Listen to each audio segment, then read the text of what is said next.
బట్టతలతో బాధపడుతున్నారా? ఆధునితనమైన పద్ధతిలో hair transplantation చేయబడును. Face clinic, Hyderabad. నమస్తే, వెల్కమ్ టు సుమన్ టీవీ. బంగారం ధరలు, అలాగే వెండి ధరలు రోజు రోజుకు పరుగులు పెడుతూనే వస్తున్నాయి. ప్రతిరోజు కూడా బంగారం ధరలు కొండెక్కి కూర్చుంటున్నాయి. మనం గత సంవత్సరంతో పోల్చుకుంటే ఈ సంవత్సరం కేవలం 4 నెలల కాలంలోనే బంగారం ధర తులంపై 10,000 చొప్పున పెరుగుతూ వచ్చింది. ఎందుకు ఈ రకంగా బంగారం ధరలు ఇంత ఫాస్ట్‌గా పెరుగుతూ వస్తున్నాయి? దీనికి కారణాలు ఏంటి? సో, ఈ సంవత్సరం మొత్తం మీద ఎంతవరకు బంగారం ధరలు వెళ్ళే అవకాశం ఉంటుంది అనే విషయాన్ని తెలియజేసేందుకు మనతో పాటు లైవ్ కాల్‌లోనే సిద్ధంగా ఉన్నారు బిజినెస్ అనలిస్ట్ ప్రశాంత్ గారు. ప్రశాంత్ గారు, నమస్తే అండి. నమస్తే అండి. సార్, ఈ ఏడాది మనం జనవరి నెలలో చూసుకున్నట్లయితే బంగారం ధర 65,200 ఉంటే ఏప్రిల్ వచ్చే వరకు 75,000 వరకు వచ్చేసింది సార్. దాదాపుగా 10,000 రూపాయల వరకు పెరిగింది కేవలం 4 నెలల్లో మాత్రమే. ఇంత ఫాస్ట్‌గా పెరగడం అనేది గతంలో ఎప్పుడూ మనం చూసినటువంటి దాఖలాలు లేవు. ఎందుకు ఇంత ఫాస్ట్‌గా పెరుగుతూ వస్తుంది బంగారం? మనం గతంలో మాట్లాడుకున్నట్టండి, మనకు బంగారం అనేది ఒక ఆర్థిక అనిశ్చితి వాతావరణంలో హెడ్జ్ అగైన్స్ట్ ఇన్ఫ్లేషన్ అంటారు ఇంగ్లీష్‌లో. ఒక హెడ్జ్‌గా వాడతారు. అంటే ఆర్థిక అనిశ్చితి ఉన్నప్పుడు మనకు భౌగోళికంగా మొత్తం ప్రపంచవ్యాప్తంగా రాజకీయ పరిస్థితులు గానీ, ఇంకా ఏదైనా అనిశ్చితి వాతావరణం ఉన్నప్పుడు ముదపరులు గానీ, దేశాలు గానీ అందరూ గూడా ఒక సేఫెస్ట్ ఇన్వెస్ట్‌మెంట్‌గా బంగారాన్ని భావిస్తారండి. సో, మనకు బంగారం యొక్క ధరకు ఒక 2 సంవత్సరాలుగా మనం చాలా సార్లు విశ్లేషించాము. మనకు బంగారం యొక్క ధరకి ఒక డాలర్ ఇండెక్స్ వాల్యూ అంటారండి. డాలర్ ఇండెక్స్ వాల్యూ ప్లస్ అమెరికాలో ఉన్న ఆర్థిక అనిశ్చితికి మనకెప్పుడు డైరెక్ట్ లింక్ ఉంటుంది. ఎందుకంటే యాహ్! సాధారణంగా ప్రపంచవ్యాప్తంగా మనము ఎక్కువగా మదుపు చేసుకునే దేశాలు యూఎస్ కరెన్సీలో అండి. యూఎస్ డాలర్స్‌గా. అటువంటి యూఎస్ కరెన్సీ మనకు వీక్ అయితున్నప్పుడు గానీ, లేదా యూఎస్‌లో ఉన్న ఒక ఆర్థిక అనిశ్చితి అంటే ఇప్పుడు వాళ్ళ ఫెడరల్ రేట్స్ తగ్గియకపోవడము, దాని కారణాల వల్ల ప్రపంచవ్యాప్తంగా గూడా అందరూ సేఫెస్ట్ ఇన్వెస్ట్‌మెంట్ పెట్టుకుందాం అనిశ్చితి వచ్చినప్పుడు అనుకున్నప్పుడు బంగారం వైపే చూసారు. గత 2 హ్మ్. సంవత్సరాలుగా కేవలం దేశాలు మాత్రమే ప్రతి సంవత్సరం 1000 టన్నుల పైగా బంగారాన్ని కేవలం బిస్కెట్ల రూపంలో తీసుకొని దాచుకున్నారు. సో, ఇంత పెద్ద మొత్తం బంగారాన్ని దేశాలు కొనడం స్టార్ట్ చేసినప్పుడు అలాగే రీటైల్‌లో ఎప్పుడు ఉంటుంది బంగారానికి డిమాండ్.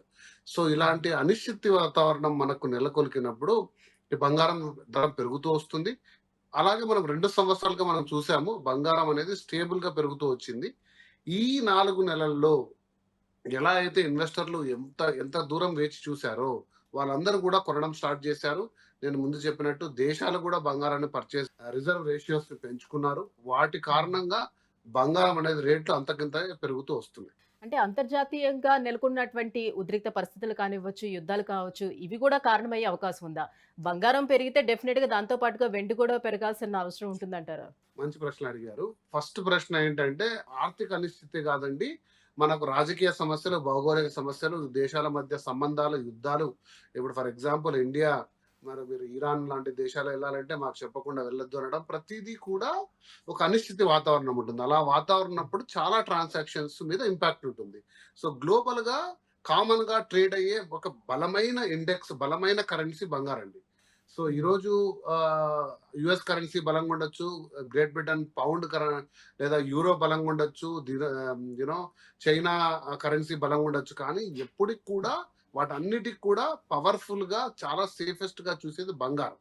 సో, ఏదైనా సరే అనిశ్చితి వాతావరణం భౌగోళికంగా వచ్చినప్పుడు దేశాలన్నీ కూడా వాటి వాటి రూపంలో ఉన్న కరెన్సీని అంటే ఇప్పుడు మన దగ్గర ఒక 10 నెలలు, 12 నెలలు మన విదేశీ మారక ద్రవ్య నిల్వలుంటాయి చూసారా?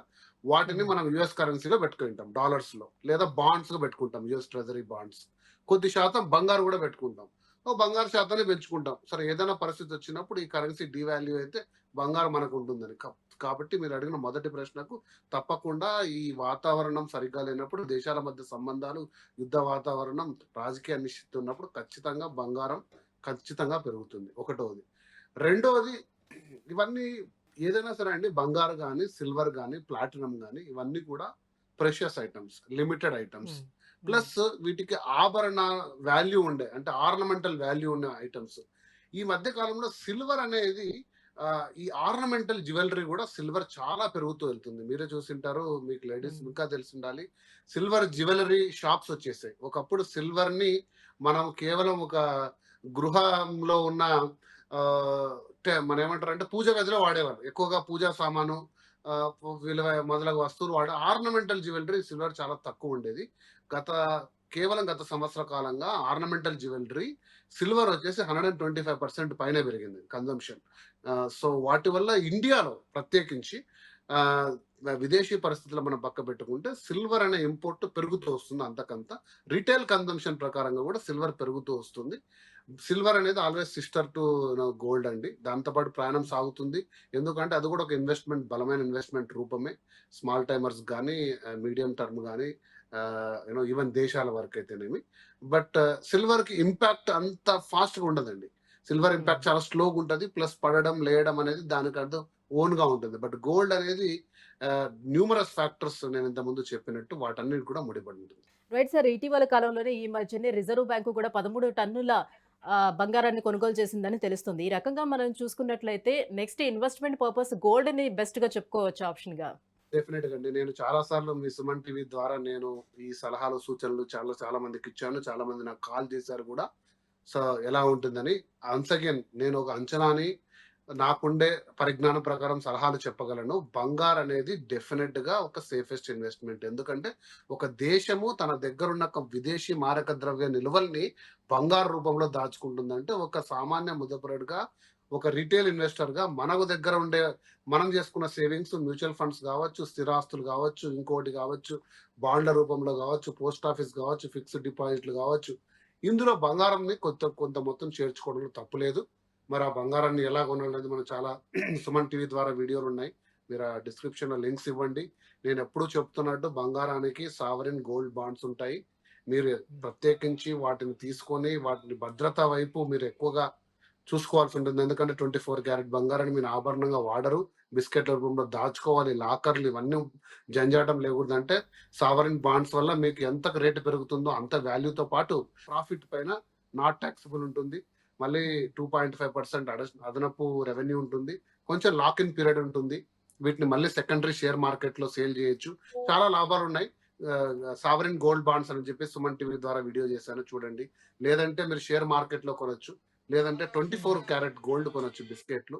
ఇవేది కాదు, మనకు ఇంటికి కూడా అవసరాలు కావాలనుకుంటే మీరు 22 క్యారెట్ ఆభరణ రూపంలో కూడా ఈరోజు తరుగు ఇవి లేకుండా దొరుకుతున్నాయి. ఏ రూపంలో ఉన్నా కూడా అది ఖచ్చితంగా సేఫెస్ట్ ఇన్వెస్ట్మెంట్ అండి. ఇంకా ఈ సంవత్సరం మొత్తం మీద మనం చూసుకున్నట్లయితే బంగారం ధర ఎంతవరకు వెళ్ళే అవకాశం ఉండొచ్చు సార్?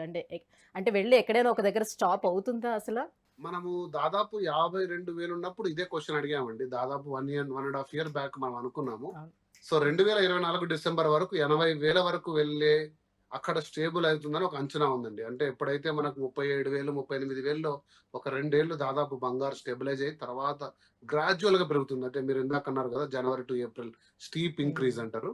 సో అటువంటి ఇంక్రీజ్లు మనం చూడకుండా డిసెంబర్ వరకు దాదాపు 78,000, 80,000 దగ్గర స్టేబుల్ అయ్యి, మళ్ళీ మనకుండే ఈ రాజకీయ పరిస్థితులు, తర్వాత మనకు ప్రపంచంలో ఉన్న ఆర్థిక తగ్గే మాట అనేది అసలు మళ్ళీ వినిపిస్తుందా అని.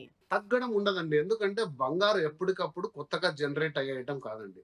బంగారు అనేది మీరు నాకు తెలిసి కొన్ని సంవత్సరాల్లో ప్రపంచంలో ఉన్న అన్ని బంగారు మైనింగ్ అయిపోతుంది. అంటే తీయలేము ఇంకా. అంటే బంగారు తీయడానికి లోపలికి వెళ్తే దానికి గ్రాము ఖరీదు 6,000 రూపాయలు అయితే తీయడానికి 8,000 అయింది అనుకోండి మన ఖర్చు. ఆ రోజు బంగారు మైనింగ్ చేయడం ఆపేస్తాం. ఎందుకంటే అంత లోతుకు మనం తీయలేదు. సో ప్రపంచంలో బంగారు లిమిటెడ్. లిమిటెడ్ ఉన్నప్పుడు ఏమవుతుందంటే ఉన్న బంగారే రీసైకిల్ అవుతూ ఉంటుంది. రీసైకిల్ ఉన్నప్పుడు కొత్త బంగారం రానప్పుడు డిమాండ్ తగ్గే ఆస్కారం లేదు. ఎందుకంటే దానిపైన మోజు కానీ, దానికి ఉన్న భద్రత విలువ కానీ, దానికి ఉన్న లిమిటెడ్ నేచర్ వల్ల ప్రతి ఒక్క దేశం కానీ, ఒక రీటైల్ ఇన్వెస్టర్ కానీ బంగారాన్ని సెక్యూర్ గా పెట్టుకోవాలని అనుకుంటారు. కాబట్టి రేటు తగ్గే ఛాన్స్ ఉండదండి. ఇది భూమిలాగా, స్థిరాస్తుల్లాగా వాల్యూలు పెరగడము, తగ్గడము చాలా చాలా చాలా అరదు, చాలా అరదు. కాబట్టి కరెన్సీకి కూడా అందుకే ఇట్స్ హెడ్జ్ అగైన్స్ట్ ఇన్ఫ్లేషన్ అంటారు.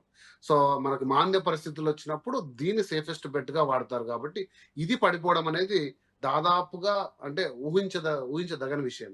Right. Thank you so much sir. బంగారు ధరల గురించి మీ అనాలిసిస్ మాకు తెలియజేసినందుకు థ్యాంక్ యూ. సుమన్ టీవీలో మీ పర్సనల్ అండ్ బిజినెస్ ప్రమోషన్స్ కోసం కింది నెంబర్కి కాంటాక్ట్ చేయండి.